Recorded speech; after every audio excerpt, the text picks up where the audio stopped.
स्वागत आहे आपल्या यूट्यूब चॅनलवरती. अशा ज्या शेणाच्या गोवऱ्या आहेत जाळण्यासाठी त्याचा वापर या ठिकाणी करीत असतो.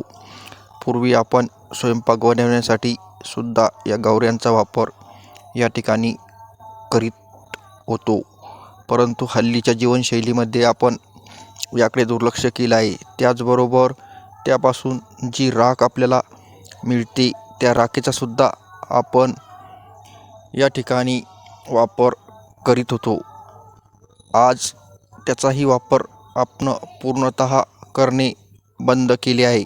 ही अशा प्रकारची जी राख होती ती बारीक स्वरूपाची तयार करून आपण दात घासण्यासाठी सकाळी तिचा वापर या ठिकाणी करीत होतो.